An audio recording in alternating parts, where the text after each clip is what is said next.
मेरा नाम अर्पण बंजार है। मैं जांजगीर माइनॉरिटी चर्च से हूँ। आज का मेरा जो विषय है वो आशा के विषय में। आशा से हम क्या समझते हैं? आशा जो हम हमारी इच्छा रहती है, हम परमेश्वर से किस प्रकार की आशा रखते हैं। बहुत से लोग ऐसे होते हैं जो परमेश्वर से बहुत बड़ी बड़ी आशा रखते हैं, लेकिन जब वो प्रार्थना करते हैं ना उस चीजों के लिए, तो वो उनको नहीं मिलती। परमेश्वर से किस प्रकार की आशा रखेंगे कि हमको गाड़ी मिल जाए। गाड़ी क्यों मिले? क्योंकि हम घूम सकें। और परमेश्वर उनको गाड़ी दे भी देता है ना, तो वो चर्च नहीं आते। फिर परमेश्वर ने उनकी आशा, उनकी जो आशा है, जो उनसे परमेश्वर ने जो उन्होंने मांगा, परमेश्वर ने उन्हें दिया, लेकिन उन्होंने उस चीज पर खरे नहीं उतरे।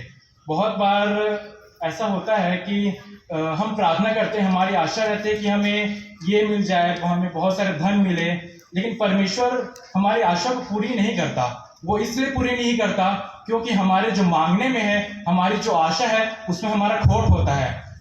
उसमें हम परमेश्वर को महिमा नहीं देते।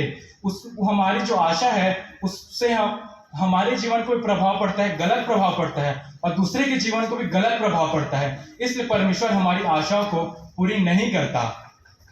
यहाँ पे मूसा के विषय में मैं कहना चाहूंगा।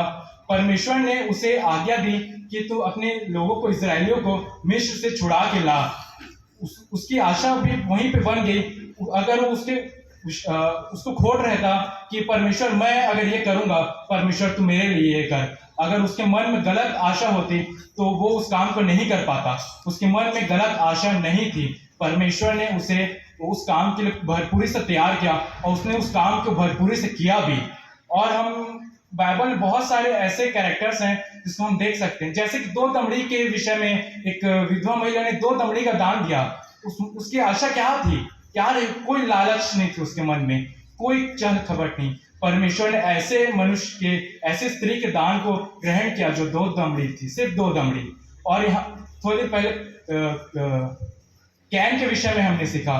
उस कैन के विषय में जब हमने सुना, तो कैन कैसा व्यक्ति था? एक पापी। उसने दान तो दिया, लेकिन वो विश्वास नहीं था, उसकी आशा गलत थी। और हाबिल, उसने भले एक भेड़ को उसको दिया, लेकिन उसके मन में एक अच्छी आशा थी कि मैं ये अपने हृदय से मैं अपने परमेश्वर को भेंट दे रहा हूँ। जब हम अपने चर्च में, हम लोग अपने चर्च की बात करें, जब जैसे भेंट का समय आता है, तब हम कैसे करते हैं?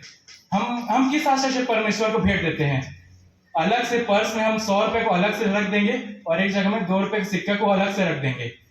पर ये नहीं है कि 2 रुपए का सिक्का 100 रुपए से परमेश्वर उसको ऐसे तोलता है, ऐसी बात नहीं है। लेकिन हम क्या सोचकर हम परमेश्वर को दे रहे हैं? परमेश्वर ने हमें भरपूरी से दिया है, तो हमें भी परमेश्वर को भरपूरी से देना चाहिए। अगर परमेश्वर ने हमें दिया है, तो हम 100 रुपए देने में क्या दिक्कत है हमें? परमेश्वर ने हमें इतनी सारी आशीषें दी हैं, तो हम एक अलग से 2 रुपए के सिक्कों का अलग रख देते हैं, फिर उसे देते हैं। अगर नहीं है, सच में नहीं है, और हम दे रहे हैं 2 रुपए के सिक्कों, हमारी आशा यह है कि हमारे उसमें कोई छल कपट नहीं है, तो हम दे रहे हैं, तो परमेश्वर उस भेंट को ग्रहण करता है। परमेश्वर उस भेंट को स्वीकार करता है, और उस स्वीकारे हुए भेंट से हमें बहुत सारी आशीषें देता है।